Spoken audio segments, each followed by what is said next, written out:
आज मैं आपकी मुलाकात कराता हूँ फिरोजाबाद से प्रोफेसर ओमपाल सिंह निडर, जो कि पूर्व सांसद रहे और कल्याण सिंह जी के बहुत दिल के नज़दीक रहे।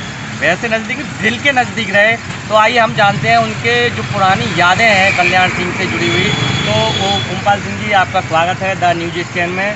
तो क्योंकि आप कल्याण सिंह से बहुत जुड़े रहे, उनके दिल के नज़दीक रहे, तो कुछ ऐसा यादें बताइए जो कि आज तक मीडिया में जैसे ना आई हो। सबसे बड़ी बात यह है कि मैं जब पढ़ता था अमृतसर और बुलंदशहर में, तो मैं तब से सन 62 से उनका नाम जानता था जी। उस समय कांग्रेस का चुनाव चिन्ह था 2 बैलों की जोड़ी, लेकिन माननीय कल्याण सिंह जी ने 6000 जोड़ी बैलों की खड़ी कर दी थी कि ये चिन्ह इनका क्यों हमारा हो।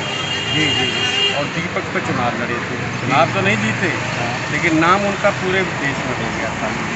मैं कविता पढ़ता था मंच पर, और ये बन गए थे 1977 में स्वास्थ्य मंत्री सम्मिलित सरकार में। और जब ये मुझे कासगंज में सुन रहे थे, तो किसी स्वयंसेवक से कहा कि इस लड़के से कहना कि ये मुझसे मिल कर के जाए। और मैं उसके बाद मिला। फिर मेरी मुलाकात 2-4 साल नहीं हुई, लेकिन जब बरेली एक बार देखा तो मेरा नाम लेके उन्होंने बुलाया कि ओमपाल सिंह, क्या हाल है और किसको लड़ा रहे हो। मैंने कि आपने तो समझौते में सीट छोड़ दी है। बोले तुम्हारा क्या मन है। मैंने कि हम लड़ाना चाहते हैं। बोले आपका नाम पक्का कर दें। मैंने कि नहीं, मेरा एक शिष्य है ददाजू, उसका कर दें।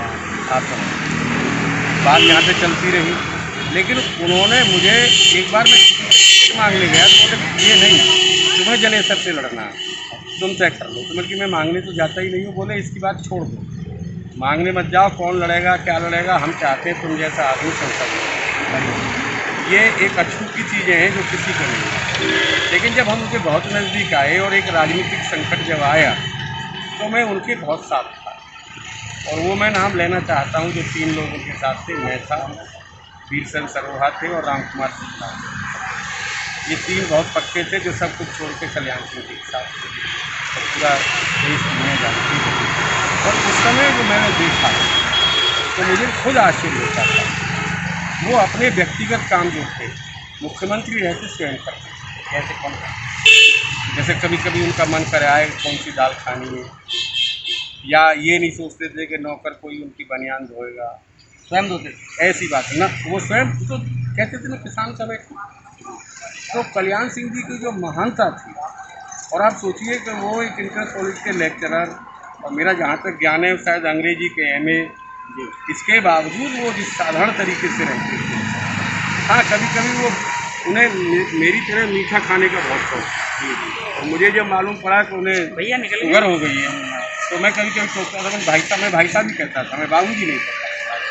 तो मैंने कि भाई साहब क्या कर रहे हैं। तो बोले ध्यान नहीं रहता, तू भी बहुत मीठा खाता है, मैं भी। इनकी आप मत खाओ, आपको शुगर है, मुझे नहीं है। जी आप समझिए। और कभी कभी हम बात करते थे। मैं एक बार गया, जब पार्टी बनी हमारी राष्ट्रीय क्रांति पार्टी, तो उसका संविधान बनाने का श्रेय मुझे ही जाता है। अच्छा, क्योंकि मैं पॉलिटिकल साइंस का था। अच्छा। और उसके आधार पर उन्होंने मुझे राष्ट्रीय महासचिव भी बनाया और बहुत संगठन खड़ा किया हमने। 1 MLA हम जीते, 4 जिला पंचायत अध्यक्ष जीते हम जी उनके नेतृत्व में। और 2-2 घंटे, 2.5-2.5 घंटे भाई साहब बोलते रहते थे, जनता टस से मसली होती थी। और जिसको सर्व समाज का नेता कहते हैं, वो भाई साहब, और किसी को नहीं भूलते थे। कोई भी आए सबका काम करते थे मन से, लेकिन गलत काम कतई न स्वीकार करते थे, न स्वयं करते थे, न किसी का सिफारिश करते थे। मैं उन सांसदों का नाम लेना नहीं चाहता जिनके मेरे कारण जिनसे उन्होंने बोलना बंद कर दिया था। अच्छा। तो मैंने ही एक बार कहा, नहीं भाई साहब, तब तक किसी से गुस्सा होंगे। बोले इसने तुम्हारा विरोध किया, लेकिन छोड़िए, जब मैंने माफ़ कर दिया तो आप भी माफ़ कर दें। तो वो कर देते। ये थे। और एक बहुत बड़ी बात कह रहा हूँ, ऐसा व्यक्ति था जिसने शासन प्रशासन में कभी भी परिवार और परिवारवाद को नहीं आने दिया। जी, ये मेरा दावा है। परिवार और परिवारवाद, हाँ, दोनों चीज़ों को नहीं आने दिया। शासन का मतलब शासन, और जब शासन से हटकर परिवार में आ गए तो परिवार, लेकिन परिवार की किसी प्रकार की छाया शासन प्रशासन पर उन्होंने नहीं आती। समझिए, ये स्थिति है। और आज बीजेपी जहाँ है, उसमें अगर सर्वाधिक किसी का योगदान है, मैं यहाँ अपने संघ को चुनौती नहीं दे सकता क्योंकि वो हमारी माँ है। लेकिन राजनीतिक रूप से अगर किसी का सर्वाधिक योगदान है इस देश में भारतीय जनता पार्टी को इस स्तर पर पहुंचाने में, तो उसका श्रेय श्रद्धेय कल्याण सिंह को जाता है। हमारे तो राजनीतिक जीवन में सब उनके साथ ही जुड़े संस्मरण हैं। जैसे कुछ बताइए। तो विद्यार्थी परिषद में थे और विश्व हिंदू परिषद में थे, कवि सम्मेलन में जाते थे, पढ़ते थे, सौगंध राम की खाते मंदिर वहीं बनाएंगे जी। उन्होंने टिकट दिलवाया लोकसभा का। अच्छा। हम इलेक्शन जीत गए और फिर उनसे जुड़े ही रहे अंत तक। तो कुछ ऐसा संस्मरण बताइए जो आज तक आपको याद है। मुझे बहुत कुछ याद है और बहुत सी बातें कहते हैं, जिनकी बहुत सी बातें तो कही जाती है, बहुत सी नहीं कही जाती। जब वो राज्यपाल थे जी और मैं उनसे मिलने गया, क्योंकि मैं बुलाने पे ही जाता था मिलने जी जी, तो उन्होंने एक बात कही थी मुझसे अकेले में जी कि तेरे लिए मैं कुछ नहीं कर पाया। अच्छा। तो मैंने कि भाई साहब मैं इसलिए थोड़ी जुड़ा हूँ कि आप मेरे लिए कुछ करेंगे जी। बोले फिर भी मुझे ध्यान आता है, मैंने बहुत कुछ किया, लेकिन तैने कभी मांगा नहीं, बिना मांगे टिकट दे दिया, लड़ गया, जीत गया जी जी। इससे बड़ा संस्करण नहीं है। लेकिन बहुत सी चीज़ें ऐसी हैं उनके आसपास और परिवार में कि जहाँ मैं एक कारण हूँ समझाने वाला। अच्छा। कि परिवार से क्यों प्यार कर, हालांकि उनसे बड़ा विद्वान कोई था नहीं जी। राजनीति में जो चिंतन वो करते थे वो सोच नहीं सकता कोई जी जी। हमारा हाथ जहाँ पहुँचता है वहाँ उनके नाखून थे जी जी। आप जरा समझिए जी जी। ये है कल्याण सिंह जी की स्थिति।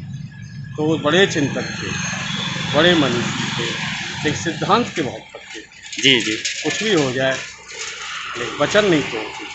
अच्छा, जैसे कि अब कल्याण सिंह जी के चले जाने के बाद अब इनके परिवार में जो इनके सुपुत्र हैं और जो इनके नाती हैं वो अभी राजनीति से जुड़े हुए हैं, तो आपका क्या सोचना है कि इनका राजनीति में प्लस पॉइंट रहेगा आगे भविष्य में या कुछ माइनस रहेगा? जब तक माननीय श्रद्धेय बड़े भाई कल्याण सिंह जी का वरद हस्त रहेगा, चाहे वो इस दुनिया में है और नहीं है, तब तक तो हमेशा इनका प्लस पॉइंट ही रहेगा, ये तय है।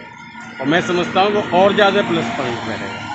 उनके प्रति जो एक अटूट श्रद्धा है समाज में, उसकी कल्पना कोई दूसरा कर नहीं सकता जी। हम जैसे लोग कर सकते हैं, आप सोचिए जी जी।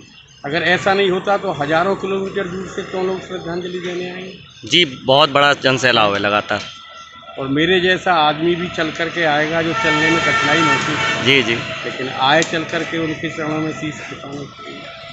तो ये कल्याण सिंह जी का एक जो सर्वव्यापक व्यक्तित्व है जिसकी पहचान किसी को नहीं है, हमारे दोनों भाई और भतीजे को भी ना हो। अच्छा। लेकिन वो जो पहचान है वो बहुत बड़ी है, वो पार्टी के हित में भी है, देश के हित में भी है और परिवार के हित में भी है, और हम जैसे समर्थकों के हित में भी। वो तो शरीर से चले गए, लेकिन वो वैचारिक रूप से तो अजर अमर हैं। और जब तक हमारा राम मंदिर रहेगा तो कल्याण सिंह कौन मिटा देगा, जरा सोचिए।